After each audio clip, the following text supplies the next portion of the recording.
Okay, so first question is how informed do you feel are you about the details of the proposed USC charter change? Yung information ko po, bigla na lang lumabas noong nag-post na po ang CSC po ng College of Arts and Sciences. Pagkabuklat po, doon lang po talaga naging informed. Wala po kami nakita sa canvas na announcement or notification. Kumbaga, nagsimula pa po sa college council po namin para maging informed po kami. Sila lang po at ng College of Nursing po, sa amin pong pagkakaalam, ang naglabas po fully, directly sa kanilang mga colleges ng complete copy ng Constitution and bylaws. Okay. Next question. Did you have an opportunity to participate in the forums or provide feedback or suggestions about the changes?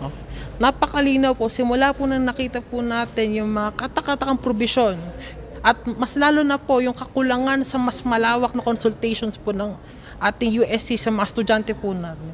Naging malinaw po yung tindig po natin at pagkilos na mag-say no, mag-vote ng no sa pagbabagong ito dahil hindi po naging malawak ang pagkonsulta po sa atin at hindi po naging malinaw ang ilang mga provision na sana po ay mas na-improve po sana.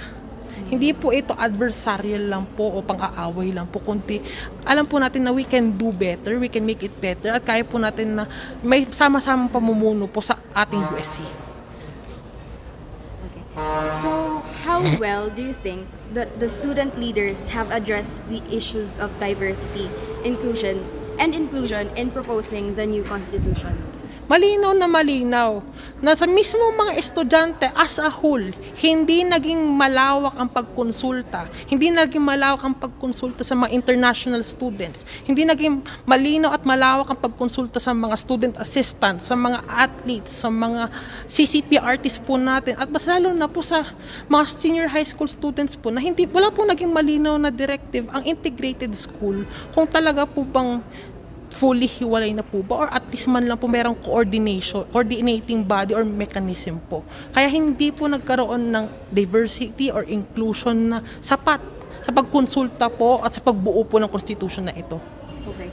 Now, do you think there are any voices or perspectives that have been overlooked with this charter change?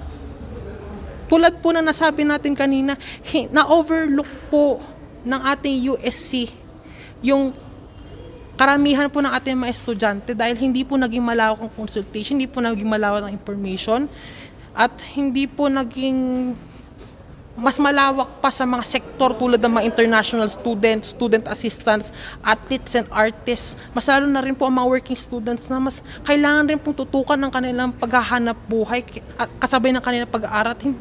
Mas mabuti pong abutin po sila kaysa sa maghantay po na makita lang nila yung post, kundi talaga pong aktibo yung pag-reach out po sa kanila.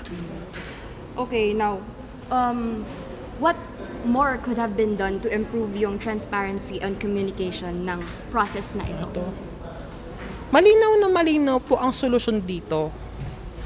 Sa akin pong pagpapahayag ng no, hinihikayat po natin ang USC na mas palawakin ulit ng konsultasyon, start from scratch dahil may oras pa po. We still have after midterms, between midterms and finals, maayos pa rin po ang schedule upang makonsulta po natin ang malawakan ng mga estudyante, mas maging transparent at mas maging detalyado po yung information campaign po ng ating USC. Hindi lang po yung isang broadcast lang, hindi lang po yung isang flyer lang, kundi mas doblehin pa po yung efforts, pati rin po nung mga taong mga ibang estudyante concerned rin po at may mga ibang issue rin po. Dapat naging mas malawak pa ang pagkonsulta at pakikinig. Okay, now, if these changes are ratified, how do you think these changes will impact you and your fellow students? Ang impact po ng magiging pagbabagong ito, once na mag-iba ito ay, naging kulang ang pagkonsulta na sana mas maging malawak ang representasyon, mas naging malinaw ang transparency. Kasi, for example, walang nakalagay na provision sa ating constitution na propose ngayon na pino-force or pino-push or minamandate, ginagawang mandatory na ilabas ng mga susunod na presidente, ng mga susunod na administrations, ang kanilang financial transparency. Okay po ang nagawa ng ating USC sa transparency. at this time. But paano po yung masusunod na henerasyon? Paano po yung mga susunod na administrasyon? Sinasabi nga po nila, ang boto ngayon ay makaka-impact sa susunod na henerasyon. Pero kung yung susunod na official ay hindi required na maging transparent sa kanilang finances, paano po tayo magtitiwala ng buo? At makakasagabal po yun sa tunay na representasyon at pakikibahagi ng mga estudyante. Next question, Arjun. What would you like to see happen in this process next? Next, malinaw na next. Let us vote no. After we vote no at malinaw na lumabas na no ang nanalo sa plebiscite na ito, makibahagi tayo from June 4 to 6 online and face-to-face. Pagkatapos manalo ng no, subukan natin makibahagi sa USC. Hindi natin sila aawayin pagkus ay tutulungan natin silang mas mapaganda pa ito. Hindi ito pang aaway pagkus ay pagbubuo ito ng sama-samang pamumuno. Tunay na sama-samang pamumuno ng lahat ng sektor, lahat ng estudyante. Pagkatapos ng no, sabay-sabay nating ayusin at i-rebuild ito from scratch. Tignan natin, suriin natin hanggang before finals, pwede na natin maipasa ito dahil andun na lahat ng boses natin. Vote no, makibahagi tayo sa pag-aayos hanggat may oras pa. Pagkatapos ng no, we will have a better USC. We will have really genuine student representation on this. Okay.